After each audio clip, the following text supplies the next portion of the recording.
what we have discovered is that the natural neurological process of the human brain in creating a symbolic image is what we call a neurological misadventure.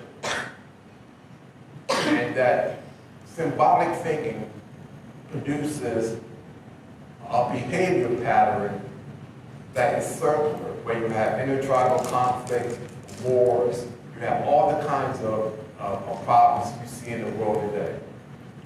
And what is so exciting about this concept is that this concept transcends anything that is operating in the world today. We know that, and it's brand new. The problem is that scientists feel that symbolic thinking is just a natural process of the human mind, so you can't touch it, because indeed, you have to understand this. Symbolic thinking, which has its origins in Africa, with Homo sapiens, created racism. Symbolic thinking indeed created all religions, and that's uncontested by scholars.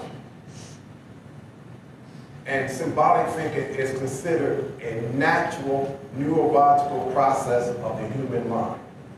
In terms of our research, and we've been working with, I work with scientists, some of the top scientists in the world, and also the top medical people, is that it's indeed a neurological misadventure, and it has caused the conflicts that we face in the world. So indeed, symbolic thinking is not natural. It's a neurological misadventure. Max Muller from Oxford University has stated that when you think mythologically and when you speak mythologically, it's indeed a disease of language. So what we're saying is that symbolic thinking is the reason why we have all the problems we have in the world today.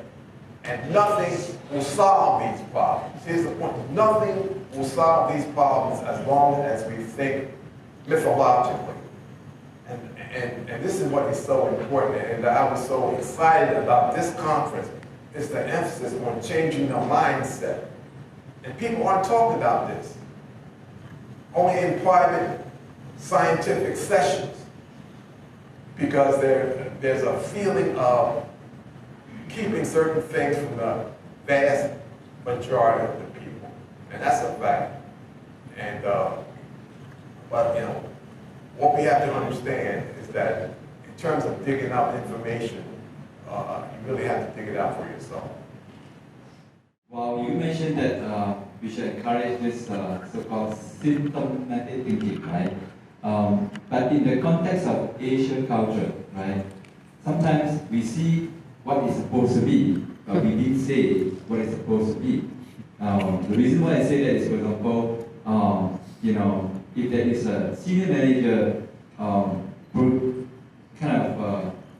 suggesting an idea, right, and we think that, hey, that's not a good idea at all, right? So symptomatical thinking tells me that, hey, this is crazy, right? I mean, it's not making sense, right? But in the culture of our Asia, right, or particularly in Malaysia, I have seen a culture where, okay, even though it is not that good, but you know, they're just nodding their head and say, yeah, you know, so they don't even contend and confront. So how would you bring that symbolical thinking, right, at best you in the culture of Asia? That's a very, very good question. That syndrome is universal. I face it every single day in the United States. One of the great managers was W.E. Deming. He built Japan back up after World War II. And what he engaged in is that we have to educate the masses of the people. And there's going to be resistance to good ideas. That's part of innovation. I mean, when you're trying to create innovation that will have a qualitative effect on the organization, there will be resistance. And that's why it's so important for leadership to have courage. Because one of the things about former Prime Minister Mahathir, he had the courage to face the Western world. It wasn't just an in-house organization or corporate decision-making policy, but he had the courage to face the entire Western world and say things that they didn't want to hear. So it's a problem. It's not only Asia, it's global. It's in every corporation. I've been all over the world. I haven't seen a corporation yet that didn't face these kinds of problems. But the issue now is things have gotten so bad now is that something has got to be done. Consultants are problem solvers. What we do, we go all over the world and solve problems. And when you see as many people die as I have, and when you see problems not being solved, one human life is extremely valuable to me.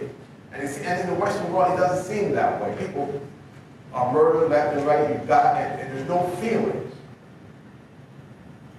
But in order to solve this problem of genocide, like in the conflicts that we see, cultural conflicts,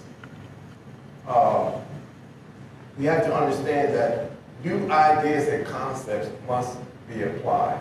And I always say this, and I said, look, I'm not an idiot. If my concept doesn't work, you come up with something better and I'll jump on that bandwagon. I mean, we have to come at problems from a point of view of not being egotistical, but we want the best for the general global community. So I think probably one of the hardest things to face is resistance and hardcore resistance. I always say, well, how do you do best practices on the oil field, in the global tourism? How do you do best practices when you're in a war, where lives are at stake? And how do you do best practices when there are no best practices? All the best practices, all the information that you gather are the same circle of ideas that has been in existence, and nothing happens. So, it's no easy fix. It's a complex situation. It's very complex, yet it can be very simple. So the two entities now that people are dying over now are race and religion. When we talk about oil, you can say anything you want. You can talk about the U.S., and the U.S. does want the world's oil. And the U.S., they do want to dominate everyone else globally. That's a fact. But what makes the U.S. so dangerous is their ability to mythologize. And you have to understand that. Their ability to mythologize human behavior and human thought patterns. And they're very, very good at it. Extremely good at it. Any other questions? I pick up from the very beginning where you say that fear is the main impediment of creativity. If you're supportive, will that be a good environment for creativity? Not fear, if you have a good supportive environment instead. Yeah. Because you use Kofi Annan, Yeah. and you use Apple. Yeah. Now, and then we lash a lot against the Americans. Now we've got new Secretary General who's picked by the American, I believe, the Korean. What's his name then? Secretary General of the United Nations. Yeah. And I think it's that Americans are the ones who actually highlighted his put it up. So, so I just want to know whether if you're supportive, will that stop you from being will that make you better, more creative, and in that sense more innovative? Yeah, And then in another case is how do you inculcate? How do you start inculcating one another? I mean, that means we go against the methodological pattern and all those things, is it? So how do you build up all these things? Yeah, that's a very good question. The ideal situation is to be supported when you're in a corporation or a business. I can't say enough about the fear factor. It's one thing about living in the West and living in the U.S. is that the fear factor is so intense. It's intense, immense, because you realize certain things certain things happen that you never think would never happen. You would never think that your government will actually, if you get to a certain point, they will kill you. You never think of those things as you grow up and you participate in a so-called democratic system. You don't think of people coming after you and eliminating you. You don't think of those things. And then there's various ways that can happen. So the fear factor is such, it's a reality, and you can read about the fear factor, but when it actually happens to you, it's a whole new thing. When it happens to you, and when you live in a situation where in fact your life is in danger, then of course that suppresses innovation that should take place. The beautiful thing about it is that you do get your support systems. So once you get support, and that can come from many people.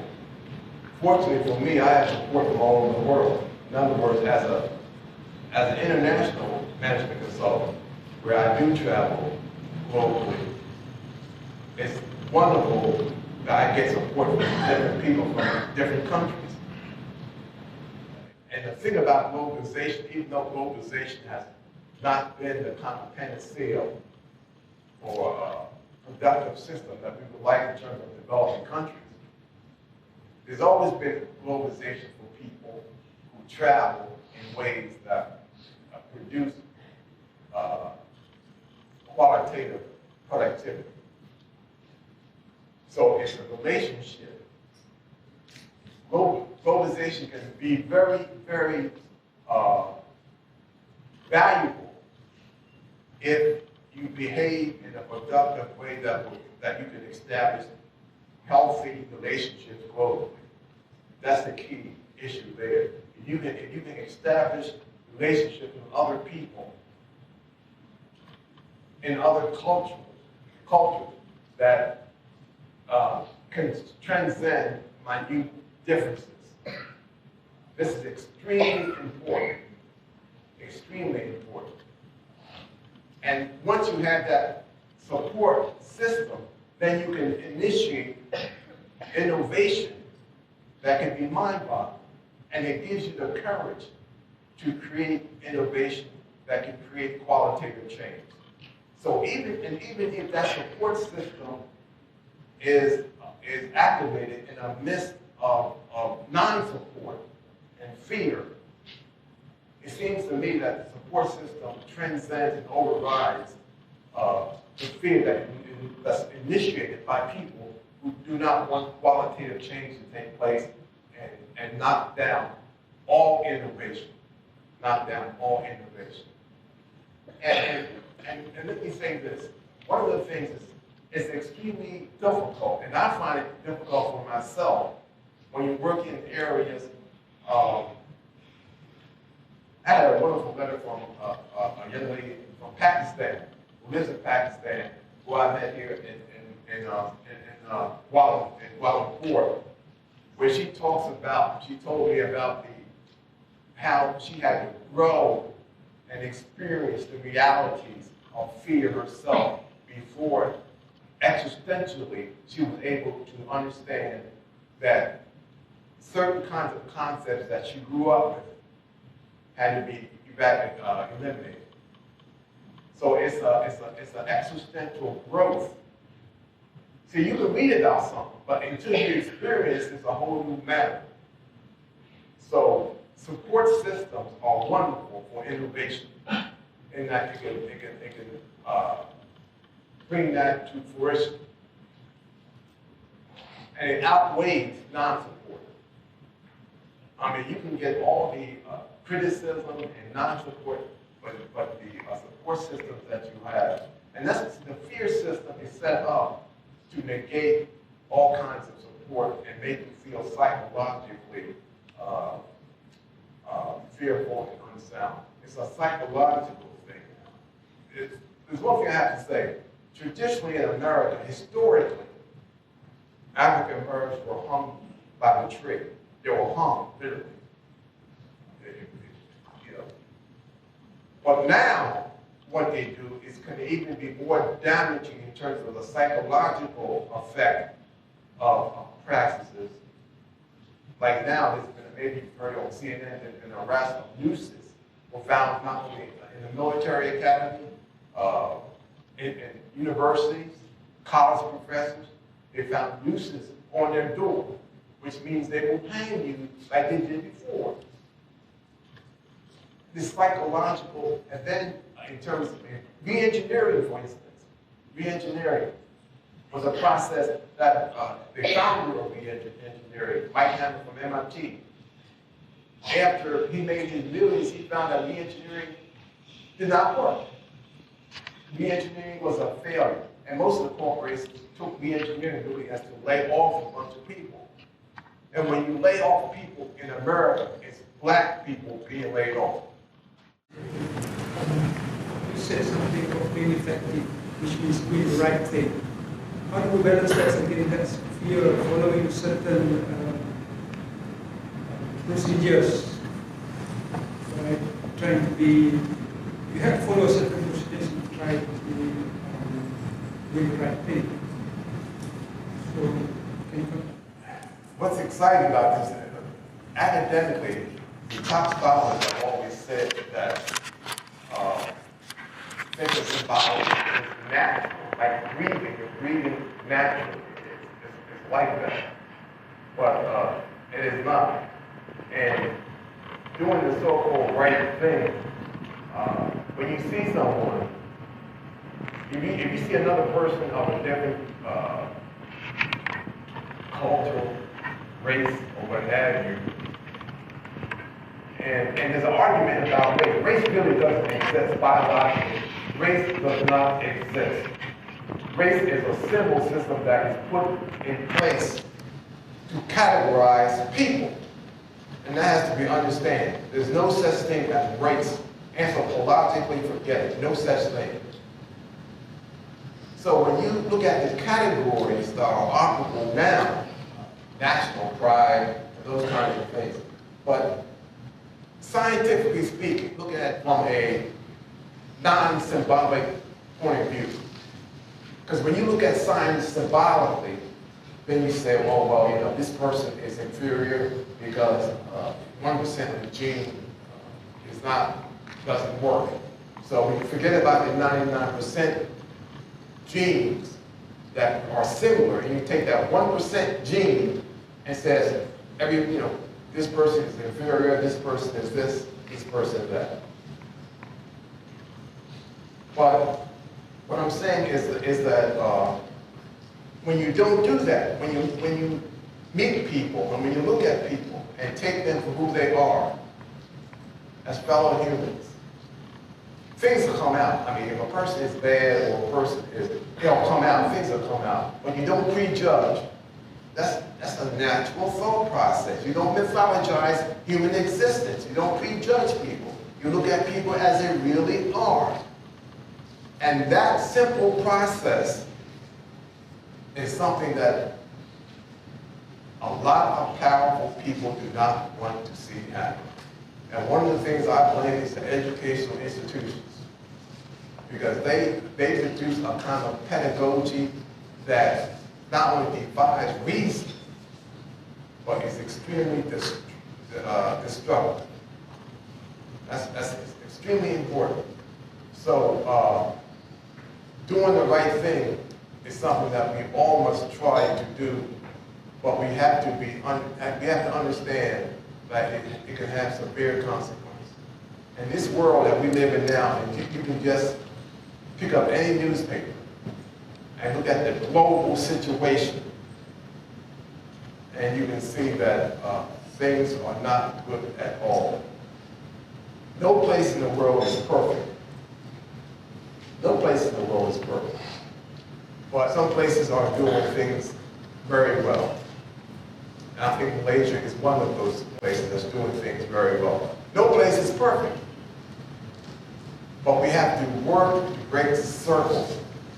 And we have to work to improve conditions for everyone and come up with new concepts. And you can't rule really, at the end, you can't rule by fear and dominance. But it takes diplomacy, it takes common sense, and above all, it takes courageous action for people to achieve those results. And I think, just for me, it was great to see the Associate Secretary General of NBC to emphasize the mind and the state of mind. I haven't heard that. I don't remember hearing that in other conferences globally. But what he said really rings true. This is essential. But it's difficult. It's one of the difficult things is I find I hire interns from different universities in the United States, and they have a problem coming in and seeing things as they really are. They're going back to their classroom and getting a whole distorted picture. But that's how, this is what happens from a pedagogical sense of how people are able to control the resources in the world globally. Talk about mindset change, right? Yeah. It does involve the behavior change. Yes, yes. It does involve then the attitude change. Yes, absolutely. Okay? So a lot of times we talk about it is difficult to change attitude. Change the attitude? Attitude is difficult to change. Right. And normally what we do is that we will then change the environment. Right. So how does that environment can relate to your, whether symbolic approach or systematic approach? Yeah, that's a great question. That's a great question. I used to work at Temple University in the United States, Philadelphia. And one of the things that we talked about was prenatal issues and environmental issues. It's like the chicken, the egg, it can be circular.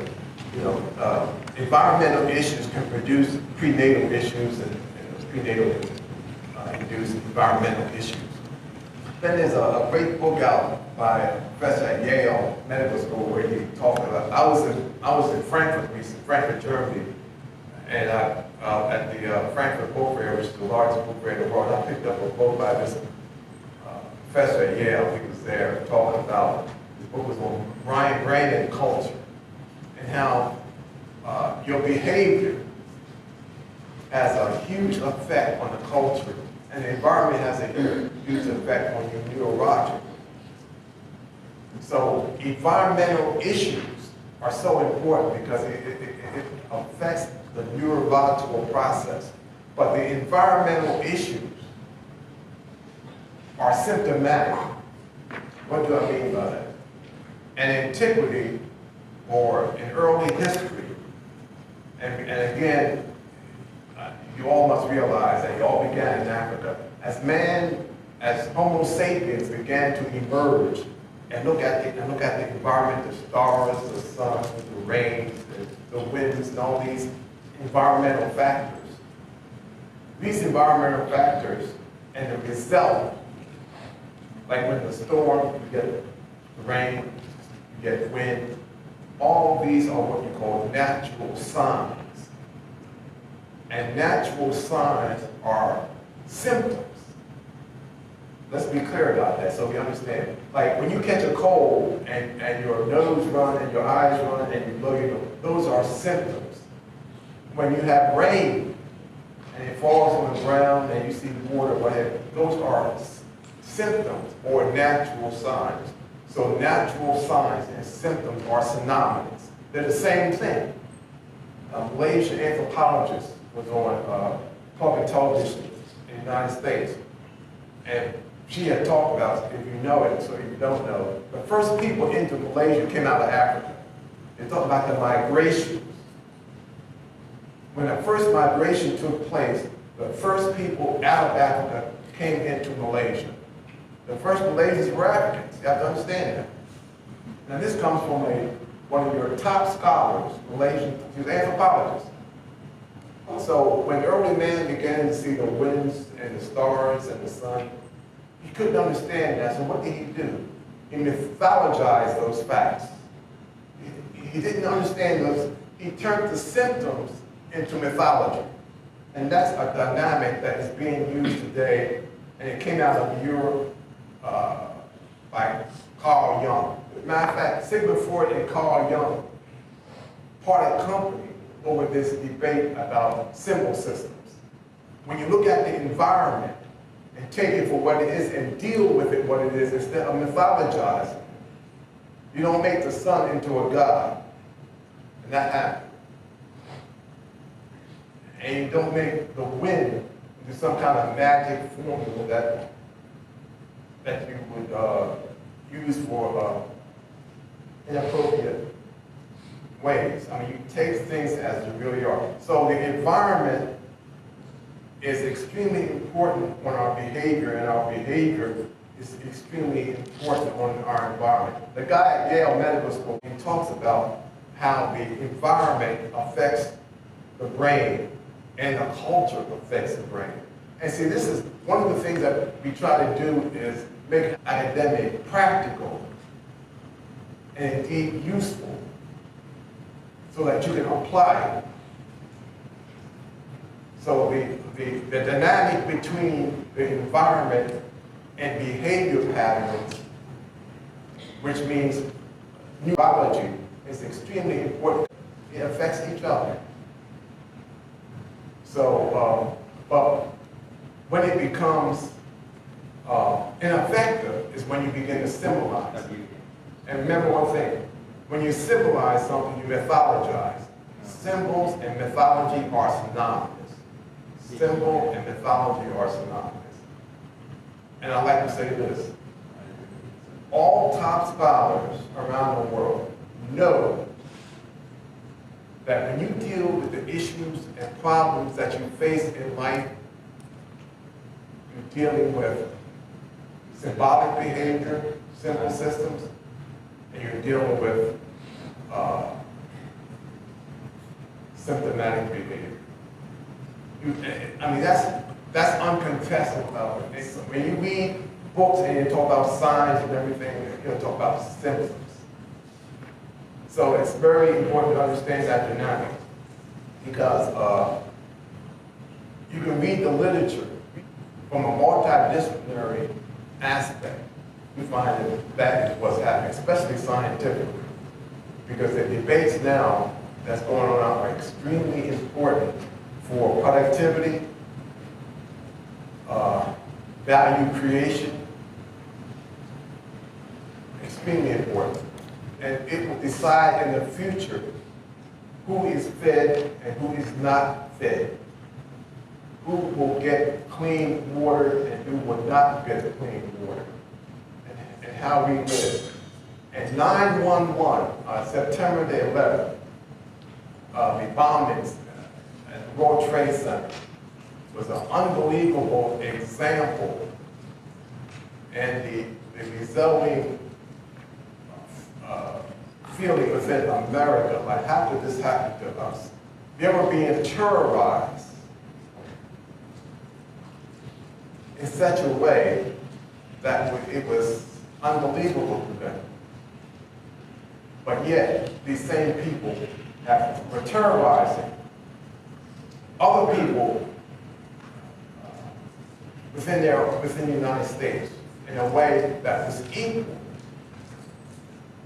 to the terrorism that they faced.